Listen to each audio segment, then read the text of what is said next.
जय हिंद मित्रांनो, आपल्या यूट्यूब चॅनलवर मी सर्वांचं मनापासून स्वागत करत आहे. मित्रांनो, काय होईल ज्या वेळेस आपण एवढं सारं एज्युकेशन घेतलेलं आहे, TITची एक्झाम दिली, त्याच्यामध्ये चांगला स्कोर केला आणि पवित्र पोर्टलला सिलेक्शन देखील झालं. परंतु सिलेक्शन झाल्याच्या नंतर डॉक्युमेंट व्हेरिफिकेशनमध्ये आपल्याकडे डॉक्युमेंटची कमतरता होती, चुकीचे डॉक्युमेंट होते किंवा जे आहे आपल्या डॉक्युमेंटमध्ये काही गडबड होती. त्यामुळे आपण त्या भरती प्रक्रियेमधून डिस्क्वालिफाय झालं. असं कोणासोबतही होऊ नये यासाठी जे आहे आपल्याकडे असलेले डॉक्युमेंट्स परत एकदा जे आहे व्यवस्थितपणाने पाहून ठेवणे. जर एखादं डॉक्युमेंट आपल्याकडे कमी असेल तर त्या डॉक्युमेंटची पूर्तता लगेच करून ठेवणे. कारण भरती प्रक्रिया अजून जी आहे 1-2 महिने या ठिकाणी लागू शकतात संपूर्ण प्रक्रिया होण्यासाठी. त्याचसाठी जे आहे अतिशय जास्त महत्त्वाचा हा व्हिडिओ आपल्या सर्वांसाठी ठरणार आहे. कारण A to Z सगळे डॉक्युमेंट्स आपण या व्हिडिओच्या माध्यमातून जाणून घेणार आहोत. बारीक सारीक सगळ्या गोष्टी आपण समजून घेणार आहोत, जेणेकरून निवड झाल्यानंतरही आपण डिस्क्वालिफाय होणार नाही. परंतु तत्पूर्वी आपण जर चॅनलवर नवीन असाल तर आमचं चॅनल सबस्क्राईब करा. साईडचं जे बेल आयकॉन आहे त्याला देखील प्रेस करा, जेणेकरून शिक्षक भरतीच्या संदर्भामधल्या कोणत्याही माहितीची अपडेट आपल्याकडून मिस होणार नाही. आणि मित्रांनो, तुम्हाला हवं असेल येत्या जाहिरातीमध्ये मार्गदर्शन, जाहिरात आल्याच्या नंतर आपल्याला हवं असेल स्पेशल अशा प्रकारचं मार्गदर्शन, पवित्र पोर्टलची A to Z सगळी माहिती, तर आपण योग्य ठिकाणी आलेला आहात. आपल्यासाठी जे आहे मास्टर टीचर या ऍप्लिकेशनवर शिक्षक भरतीची गायडन्स बॅच आहे. या बॅच मध्ये तुम्हाला पवित्र पोर्टलचा कंप्लीट एक असा कोर्स मिळणार आहे. त्यानंतर आपल्याला फक्त टेट मध्ये मार्क असून उपयोग नाहीये, व्यवस्थित पद्धतीने प्रेफरन्स देणं हे देखील तेवढंच जास्त महत्वाचं आहे. त्यासाठी एक स्पेशल स्ट्रॅटेजी तुम्हाला या बॅच मध्ये मिळणार आहे, त्यासाठीचा योग्य सल्ला मिळणार आहे. जर तुमची निवड इंटरव्ह्यू साठी झाली तर त्याचं डेमो सेशनची आम्ही तयारी करून घेणार आहोत. त्यातल्या त्यात तुमच्या ज्या काही समस्या आहेत त्या सगळ्या समस्या आपण लाईव्ह सेशनच्या माध्यमातून सोडवण्याचा प्रयत्न करणार आहोत. त्यातल्या त्यात डॉक्युमेंटच्या संदर्भामधली माहिती असेल, कोणत्याही शासन निर्णयाची कॉपी असेल, सगळ्या गोष्टी तुम्हाला जे आहे या बॅच मध्ये प्रोव्हाइड केल्या जाणार आहे. आणि या बॅच मध्ये प्रोव्हाइड केले गेलेले सगळेचे सगळे शासन निर्णय अगदी कोर्टामध्ये पण चालणार आहे. म्हणून आपल्याला जर मार्गदर्शन हवं असेल आपण गायडन्स बॅच घेऊ शकता. याचा अर्थ असा नव्हे की आम्ही युट्यूबला मार्गदर्शन करणारच नाही, युट्यूबला मार्गदर्शन करतच राहू, पण या ठिकाणी काहीशा मर्यादा येतात. म्हणून 1 to 1 जर का आपल्याला मार्गदर्शन हवं असेल, ते पण रजिस्ट्रेशन पासून जॉईनिंग पर्यंत, तर आपल्यासाठी जे आहे उत्कृष्ट बॅच आहे गायडन्स बॅच. आजच जे आहे मास्टर टीचर ऍप आपण डाउनलोड करून घ्या. चला आता आपण जाऊया आपल्या मुख्य मुद्द्याकडे. मित्रांनो, आता इथून पुढची जी प्रोसेस आहे ती कशी राहणार आहे ती थोडक्यामध्ये तुम्हाला सांगतो. बघा, आता आपण या ठिकाणी जे आहे पवित्र पोर्टलला रजिस्ट्रेशन केलेलं आहे. आता काही दिवसानंतर जाहिराती अपलोड होतील. तसं जाहिराती अपलोड होणे सुरूच आहे. जेव्हा हे कंप्लीट होईल त्यावेळेस आपल्याला उमेदवारांसाठी जाहिरात पाहण्यासाठी अवेलेबल असणार आहे. त्यावेळेस जेव्हा जाहिरात प्रसिद्ध केली जाईल, आपण जाहिरात प्रसिद्ध झाल्याच्या नंतर आपल्या लॉगिनला लॉग इन करायचं आहे आणि प्रिफरन्सेस द्यायचे. त्यावेळेस गायडन्स बॅच तुम्हाला महत्त्वाची ठरणार आहे. प्रिफरन्सेस दिल्याच्या नंतर आपण सगळेजण प्रतीक्षा करणार आहोत सिलेक्शन लिस्टची. सिलेक्शन लिस्ट मध्ये जे आहे जर तुमचं नाव आलं तर त्याच्यानंतर देखील आपलं जे आहे काम संपलेलं नाहीये. त्याच्यानंतर देखील आपल्यासाठी जे आहे अतिशय जास्त ठरणारी आहे महत्त्वाची गायडन्स बॅच. त्याच्यामध्ये तुम्हाला डॉक्युमेंटच्या संदर्भामध्ये A to Z सगळ्या समस्या सोडवण्यासाठी प्रयत्न केला जाणार आहे. कारण आपल्याला आपण सेल्फ सर्टिफाईच्या कॉपीमध्ये जेवढे काही डॉक्युमेंट दाखवलेले आहेत ते सगळे ओरिजिनल डॉक्युमेंट त्या ठिकाणी चेक करून घ्यायचे आहेत आणि ते व्यवस्थितपणाने व्हेरीफाय करायचे. व्हेरीफाय झाल्याशिवाय आपल्या हातामध्ये जॉईनिंग लेटर मिळणं कदापि शक्य नाही. मग आपल्या मनामध्ये प्रश्न निर्माण झाला असेल की एक्झॅक्टली मग कोणकोणते डॉक्युमेंट आपल्याला चेक करून घ्यावे लागते. हा व्हिडिओ बनवण्याचा उद्देश हाच आहे की अजून निवड यादीला किमान 2 महिने तरी लागणारच आहे. तोपर्यंत आपल्याकडे आज एखादा डॉक्युमेंट नसेल तर आपण काढून घेऊ शकतो, आपल्या डॉक्युमेंटची पूर्तता करून घेऊ शकतो. चला, वेळ वाया न घालवता तुम्हाला दाखवतोय मी की आपल्याकडे कोणते डॉक्युमेंट्स असायला पाहिजे. तर बघा, लक्षात घ्या, यामध्ये ना सर्वात महत्वाचं, आता सुरुवात आपण करूया इथून 1 नंबर पासून. 1 नंबरला आहे पवित्र पोर्टलवरची आपली जी काही सेल्फ सर्टिफाई केलेली कॉपी आहे ती आपल्याकडे असायला पाहिजे. आता ताबडतोब लगेच चेक करून घ्या आपल्याकडे आहे का. व्हॉट्सअपला म्हणा, हार्ड कॉपी म्हणा, कुठेतरी एखाद्या मित्रमैत्रिणीला आपण शेअर करून दिलेली आहे का. नसेल तर काढून घ्या. आता म्हणाल सर आता माझ्याकडे नाहीये, मी काय करू.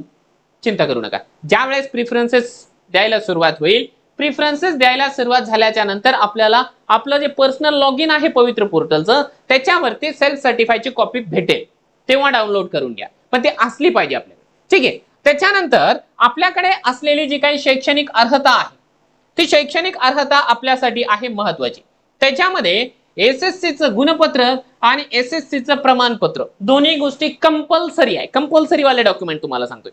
10वीचं रिझल्ट, 10वीची सनद ज्याला आपण प्रमाणपत्र देखील म्हणतो. आणि बघा लक्षात घ्या हे आपल्यासाठी खूप जास्त महत्वाचं आहे.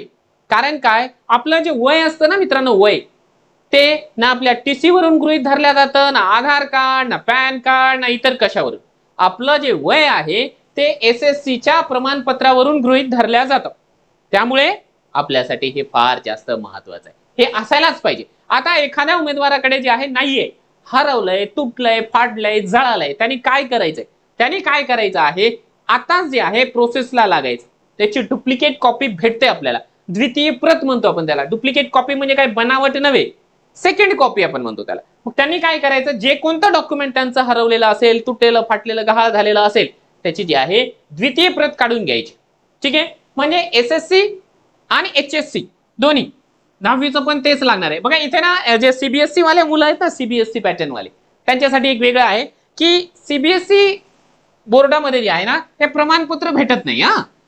परंतु त्यांच्या या गुणपत्रकावरच मित्रांनो त्यांची डेट ऑफ बर्थ असते. त्याच्यामुळे तुम्ही चिंता करू नका, तुमच्याकडे सर्टिफिकेट नसेल तर चालेल.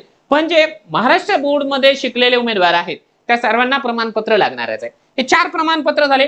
त्याच्यानंतर मित्रांनो आपल्यासाठी लागणार आहे, जर समजा त्या ठिकाणीच हे बघा एक गोष्ट तुम्हाला कन्फर्म सांगतो, सेल्फ सर्टिफाईच्या कॉपीमध्ये तुम्ही जे जे मेन्शन केलेलं आहे ते सगळं तुम्हाला लागणार आहे. ठीक आहे. तुमची निवड कशातून हो. ठीक आहे, लक्षात घ्या. समजा उदाहरण म्हणून सांगतोय, थोडंसं वेगळं उदाहरण आहे, समजून घ्या. समजा एक उमेदवार आहे जो आहे ओबीसी कॅटेगरीचा, ओबीसी कॅटेगरीचा. ठीक आहे. त्याने फॉर्म जे आहे ओबीसी कॅटेगरी मधून भरलाय, पण त्याला मार्क चांगले आहे. आता आपल्याला माहितीये चांगले मार्क असलेले उमेदवार ओपनला पण पात्र आहे. समजा या उमेदवाराचं सिलेक्शन या ठिकाणी झालेलं आहे ओपन मधून. ठीक आहे. जरी या उमेदवाराचं सिलेक्शन ओपन मधून झालेलं असेल, परंतु त्याने जे आहे सेल्फ सर्टिफाईड कॉपीमध्ये ओबीसीचा उल्लेख केलेला आहे, म्हणून त्याला ओबीसीचं जे आहे कास्ट सर्टिफिकेट आणि त्याला जोडून जे आहे एनसीएल द्यावं, म्हणजे द्यावंच लागणार आहे. लक्षात घ्या. सिलेक्शन कशातून हो, त्यानं ओबीसी टाकलंय ना तिथे, त्याला ते द्यावं लागेल. असंच समांतर आरक्षणाचं आहे. समजा या उमेदवाराने जे आहे भूकंपाचं प्रमाणपत्र टाकलेलं आहे, भूकंपग्रस्त. ठीक आहे, भूकंपग्रस्त, प्रकल्पग्रस्त. आता ते आपण आपल्या परीने जोडून घ्या. समजा हे टाकलं होतं, याचे जे मार्क आहेत चांगले होते, त्याचं सिलेक्शन ओपन जनरल मधून लागला, मग अशाही परिस्थितीमध्ये ना त्याला भूकंपग्रस्त दाखला त्या ठिकाणी दाखवावा लागतो. लक्षात घ्या. ठीक आहे. ते यूज होईल नाही होईल तो भविष्यामधली गोष्ट आहे, पण ते प्रमाणपत्र तुम्हाला दाखवावं लागतं. समजलं? ठीक आहे, लक्षात घ्या. जे जे लक्षात येईल माझ्या मी त्या गोष्टीमध्ये मध्ये बोलत राहील. चला, त्याच्यानंतर बघा या ठिकाणी तुम्हाला पदवी याचं गुणपत्रक लागेल. बघा संबंधित विषयामध्ये पदवी 50% गुणांसह उत्तीर्ण असायला पाहिजे. त्यानंतर पदवी परीक्षा प्रमाणपत्र म्हणजे काय आहे, ग्रॅज्युएशनचे रिझल्ट आणि पदवी परीक्षा प्रमाणपत्र, याला आपण जे आहे ना आपल्या भाषेमध्ये कन्व्होकेशन सर्टिफिकेट म्हणतो. या तारखेवर लक्ष देऊ नका, ही जी तारीख आहे हे मागच्या वर्षीचं असल्या कारणाने ही तारीख दाखवलेली आहे, परंतु लक्षात घ्या आपण जे काही 14 मे 2025 आय थिंक ही तारीख होती आपली फॉर्म भरायची शेवटची टेट परीक्षेचं, त्या तारखेपर्यंतच पाहिजे ते, त्याच्यानंतर ते चालणार नाही. ठीक आहे. फक्त जे बीएड वाले डीएड वाले जे उमेदवार होते त्यांचा रिझल्ट पेंडिंग होता, त्यांना सूट आहे त्याच्यामधून, तो भाग निराळा आहे. ठीक आहे. एक तर हे कन्व्होकेशन तुम्हाला लागतं. बऱ्याच लोकांकडे कन्व्होकेशन सर्टिफिकेट नाही, त्यांनी आताच काढून ठेवा. कन्व्होकेशन सर्टिफिकेटला जे आहे ऑनलाईन अप्लिकेशन केल्याच्या नंतर 40 दिवसांचा कालावधी लागतो, पण ते लागणार आहे आपल्याला, ते ठेवा आपल्याकडे. त्याच्यानंतर जे आहे पदव्युत्तर पदवी, पीजी जर असेल पीजीचं रिझल्ट असायला पाहिजे, पीजीचं कन्व्होकेशन असायला पाहिजे.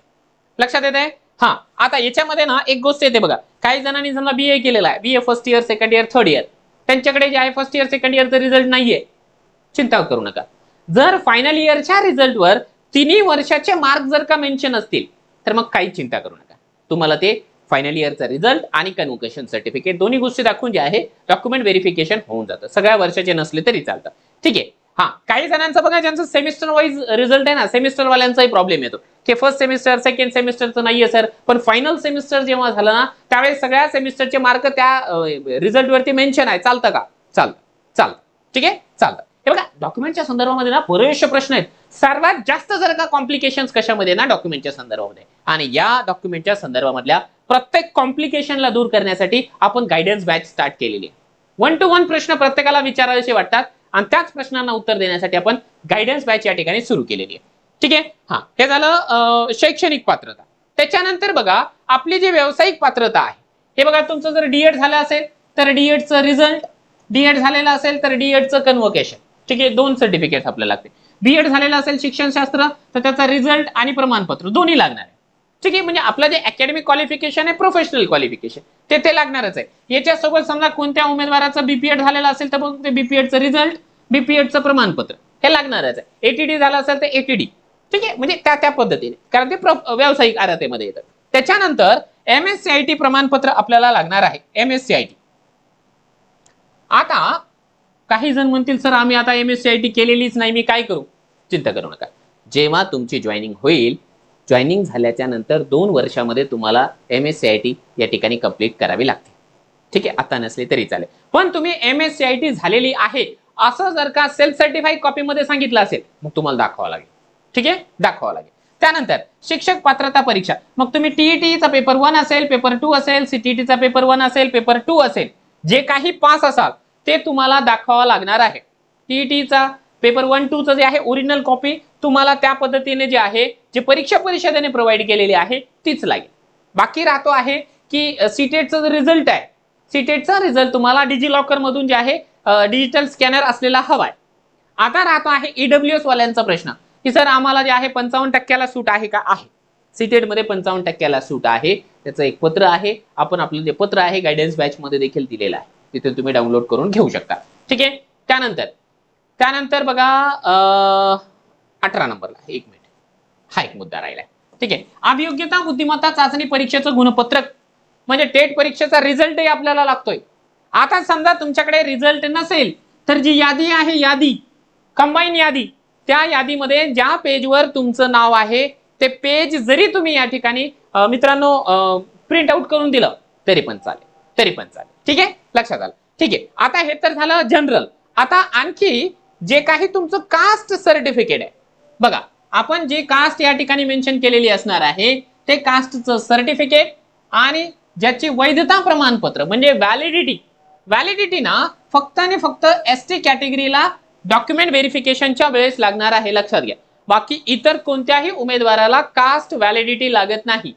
व्हेरिफिकेशनच्या वेळेस सांगेल, जेव्हा तुम्ही जॉईनिंग घेता, जॉईनिंग झाल्याच्या 6 महिन्याच्या नंतर तुम्हाला कास्ट व्हॅलिडिटी द्यावी लागते इतर कॅटेगरीला, परंतु आपल्यासाठी जे आहे एसटी उमेदवारांना आपल्याला त्याच वेळेस द्यावं लागतं.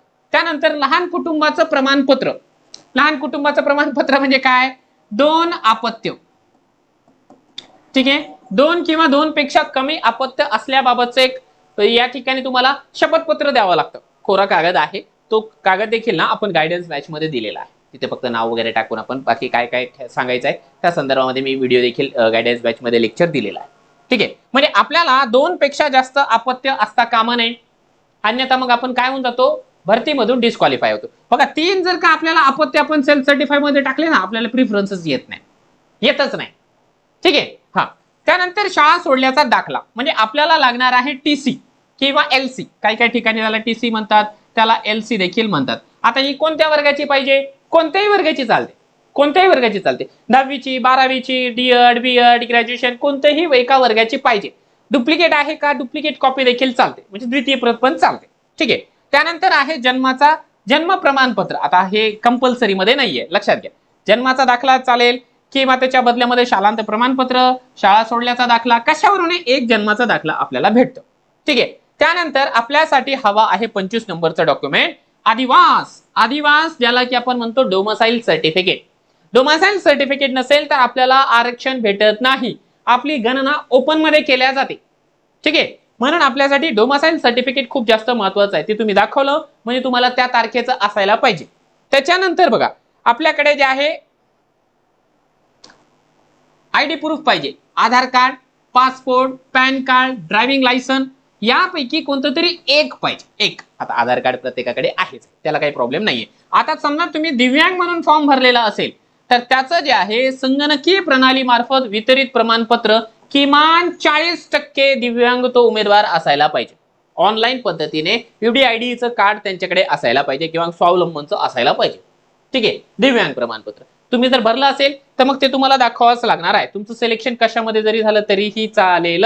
त्यानंतर बघा आणखी एक समांतर आरक्षण आहे या ठिकाणी. माजी सैनिक, तुम्ही माजी सैनिक म्हणून फॉर्म भरला असेल तर माजी सैनिकाचा दाखला तुम्हाला दाखवावा लागेल. तुम्ही जर खेळाडू असाल तर खेळाडूचा दाखला तुम्हाला दाखवावा लागणार आहे. आणि तो पण दाखला मित्रांनो विभागीय क्रीडा उपसंचालक यांच्या पडताळणी अहवाल अथवा प्रस्ताव दाखला पोच पावती किमान असायला पाहिजे, म्हणजे व्हेरीफाईड असायला पाहिजे. आलं का लक्षात? ते जे आहे व्हेरीफाईड असायला पाहिजे. अन्यथा असंच नाही. कोणीतरी काय करतं माहिती का, विचित्र. कारण मला बऱ्याच लोकांशी डील करायला, सर मी जिल्हा लेवलला खेळलो होतो, तिथलं माझ्याकडे प्रमाणपत्र आहे, ते मी अपलोड केलंय, चालतं का? नाही चालत बाबा, असं नसतं चालत. विभागीय लेवलचं पाहिजे असतं ते प्रमाणपत्र व्हेरीफाई केलेलं असावं लागतं. आपल्याला थोडंसं म्हणजे त्याची माहिती असायला पाहिजे. आपण असं चुकून कोणाचाही गायडन्स न घेता असं टाकून देतो, मग नंतर आपली निवड होते. त्याच्यातून निवड झाल्याच्या नंतर आपल्याकडे डॉक्युमेंट नसतं आणि डॉक्युमेंट नसल्यावरती मग ते आपल्याला घरी जायचा रस्ता दाखवतो. असं व्हायला नको, कोणासोबतच असं व्हायला नको. माझ्या सदिच्छा आहे तुम्हाला. त्यानंतर प्रकल्पग्रस्त असेल, जर समजा तुम्ही सेल्फ सर्टिफाय मध्ये मेन्शन केलेलं तर त्याचा दाखला, भूकंपग्रस्त असेल तर त्याचा दाखला, अनाथ असाल तर त्याचा दाखला, तुम्हाला ते दाखले दाखवावे लागते. त्यानंतर बघा आत्महत्याग्रस्त शेतकरीचा पाल्य असेल तर त्याचं प्रमाणपत्र, जनगणना कर्मचारी असाल तर त्याचे प्रमाणपत्र, अंशकालीन उमेदवार असाल तर मग त्याचं प्रमाणपत्र, जे कोणतं समांतर आरक्षण आपण या ठिकाणी दाखवलेलं आहे ते सगळं तुम्हाला या ठिकाणी दाखवावं लागणार आहे. त्यानंतर बघा इथे ना 36 नंबरचा मुद्दा बऱ्याच जणांचा आहे. विवाहानंतर नावात बदल असल्यास राजपत्र लागणार आहे. ज्या महिलांचं विवाहानंतर नाव बदललेलं आहे त्यांनी मॅरेज सर्टिफिकेट काढायचं. ते नसेल तर मग राजपत्र, ज्याला आपण गॅझेट म्हणतो, ते काढायचं. त्यानंतर शेवटच्या क्षणाला जे आहे ऍटलिस्ट ऍफिडेव्हिट तरी काढून घ्यायचं, 100 रुपयाच्या बॉन्ड पेपरवर नोटरी करून घ्यायची. ठीक आहे. याच्या व्यतिरिक्त ज्या उमेदवारांच्या नावामध्ये बदल आहे, तफावत आहे, खाडाखोड आहे, तर त्याही उमेदवारांनी काय करायचं आहे, मग नावामध्ये स्पेलिंग मध्ये मिस्टेक असू द्या, ठीक आहे, तरी पण जर तुमचं नावच कम्प्लिटली बदललेलं असेल तरी पण तुम्हाला जे आहे 2 पैकी 1 सर्टिफिकेट त्या ठिकाणी लागणार. एक तर की तुम्ही राजपत्र काढा, गॅझेट काढा, किंवा जे आहे दुसरं म्हणजे आता मगाशी उल्लेख केल्याप्रमाणे तुम्हाला ऍफिडेव्हिट काढून घ्यावं लागणार आहे. हे सर्टिफिकेट्स तुम्हाला लागतील. आणि आता हे जे हमीपत्र आहे, हमीपत्र काय राहतो की म्हणजे त्या जिल्हा परिषदला आपल्याला लिहून द्यावं लागतं किंवा मी दिलेली सगळी जी माहिती आहे ती व्यवस्थित आहे, ती जर का चुकीची असेल तर मग माझी निवड रद्द करावी, मला माझ्यावरती कारवाई करावी वगैरे वगैरे. परंतु हे जे 37 प्रमाणपत्र मला जेवढे लक्षात आले तेवढे मी तुमच्या समोर या ठिकाणी देण्याचा प्रयत्न केलेला आहे. या 37 पैकी आता तुम्ही ना स्वतः ठरवून घ्या किंवा स्वतः लक्षात घ्या की माझ्याकडे किती आहेत किंवा मला लागू किती आहे. ठीक आहे. हा, कारण ज्यांना ज्यांना जेवढे जेवढे लागू आहेत त्यांनी तेवढे जे आहे ते आपले सर्टिफिकेट जमा करायचे. तुमच्याकडे नसेल तर या ठिकाणी जमा करा. अजूनही आपल्याला जाहिरातीला किमान जे आहे महिन्याच्या आसपासचा कालावधी आणि तिथून सिलेक्शनला महिन्याच्या आसपासचा कालावधी, म्हणजे जवळपास जे आहे 2 महिने आपल्याकडे आहे. एखादं डॉक्युमेंट नसेल चिंता करू नका, मी जेवढी माहिती देण्याचा प्रयत्न केलेला आहे ती तुमच्यापर्यंत पोहोचली. आणखी काही शिल्लक राहिलं तर आपण या व्हिडिओच्या खाली कमेंट बॉक्समध्ये कमेंट करा. आणखी जर का तुम्हाला 1 to 1 गायडन्स हवं असेल तर मग तुम्ही जे आहे आपल्या मास्टर टीचर ॲपला डाउनलोड करून या ठिकाणी गायडन्स बॅच देखील जॉईन करू शकता. याचा देखील तुम्हाला फायदाच होईल. कारण तुमच्या शंका, युट्यूबला काय होतं माहिती का, युट्यूबला ना क्राऊड फार जास्त आहे, त्यामुळे ना सर्वांशी 1 to 1 बोलणं या ठिकाणी पॉसिबल होत नाही. आणि गायडन्स बॅच मध्ये थोडंसं स्पेशल लक्ष दिलं जातं. इथे मोठी टीम आहे काम करणारी, त्याच्यामुळे प्रत्येकाच्या समस्या ज्या आहे ना जास्तीत जास्त सुटल्या जाण्याची शक्यता जास्त आहे.